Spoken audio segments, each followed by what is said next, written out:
तो ये काल ने कहा था कि जाओ जोग जीत संसारा जीव ने माने कहा तुम्हारा प्रथम दूत प्रगटे मम जाई पीछे अंश तुम्हारा आई। तो परमात्मा ने कहा था तू कर ले जो तने करना है। क्या कहा था भगवान ने कि कर ले तने जो करना है।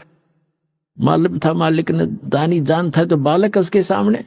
परमात्मा को पता था कि इसके दूत जाके जो उन्हें भौंकना है भौंक लेंगे, बकना है बक लेंगे, अपने अनुभव के ग्रंथ बना चुके होंगे और सब समाज में जा चुके होंगे। तुम अपना दास भेजूंगा और सदग्रंथों का ज्ञान उनको कराऊंगा। उस समय परमात्मा ने कहा था कलयुग का 5500 वर्ष जब बीत जाएगा कलयुग, उस समय ये विज्ञान फैलाऊंगा अपने आत्माओं। ये 5505 1997 में पूरा होता कलयुग। उसके बाद ये इलेक्ट्रॉनिक मीडिया और सारे ये CD DVD ये जब चलने लगे, उससे पहले कख भी नहीं था।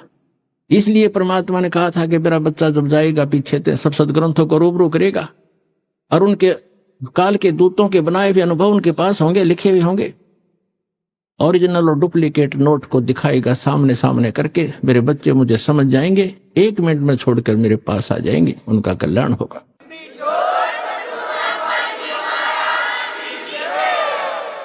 अब इसने क्या जुल्म कर रखा है, जैसे दास ने बताया और आपने इतिहास पढ़ा भी। हिमालय तीर्थ नामक पुस्तक में आचार्यों शंकराचार्यों द्वारा रची हुई है, केदारनाथ के द्वारा, वो सोसाइटी समिति के द्वारा प्रकाशित है, लिखी हुई है।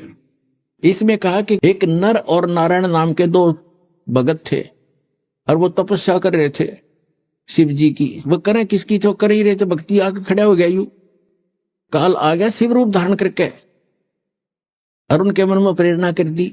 उन्हें जो मांगा वही बता दिया। वहां एक पत्थर का लिंग खड़ा कर दिया, अगले पूज लियो इसने बता। अब उस केदारनाथ बना के धर दिया। उस काल ने एक मंदिर, एक जादूगर बना देता है छोटी मोटी रचना। एक बार विश्वामित्र ने इतनी तपस्या कर ली कि वो एक अपने भगत को स्वर्ग भेजना चाहता था, उसको लोग अछूत कहते थे। तो इंद्र ने उसको रिजेक्ट कर दिया, वापस भेज दिया। तब उसको पता चला तो उसने न्यारा स्वर्ग रचने की ठान ली और अपनी सिद्धि छोड़ने लगा। तभी इंद्र ने आके क्षमा याचना की कि वहां झगड़ा हो जाएगा, 2 स्वर्ग बनेंगे, हमारा जो है ना शांति भंग हो जाएगी, आप ऐसा ना करो। तो ये तो एक ऋषि कर देता, छोटी मोटी कहानी।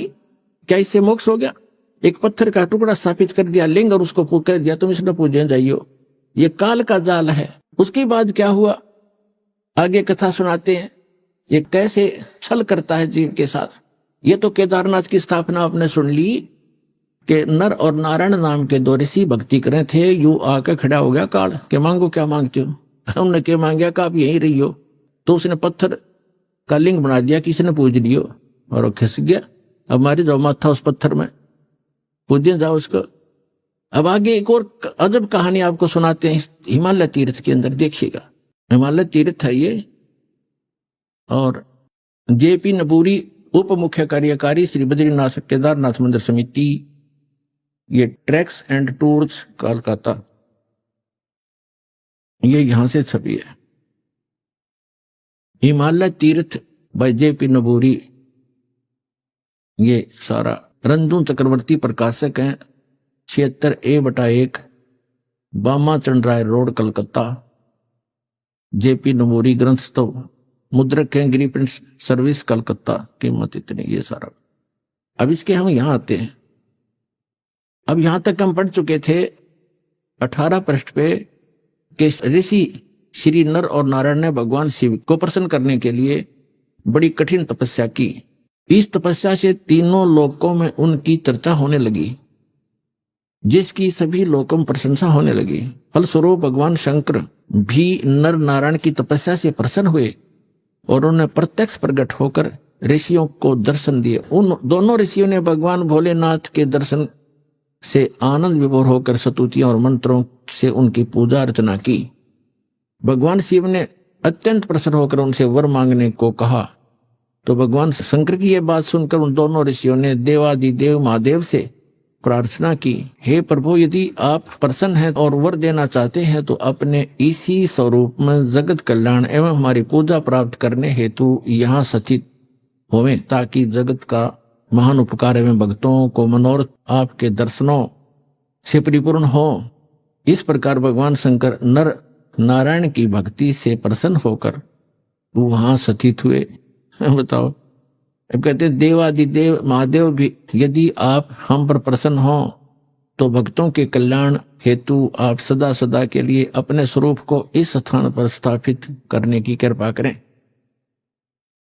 यहां आकर आपका दर्शन पूजन करने वाले मनुष्यों को आपकी अविनाशी भक्ति प्राप्त होगी।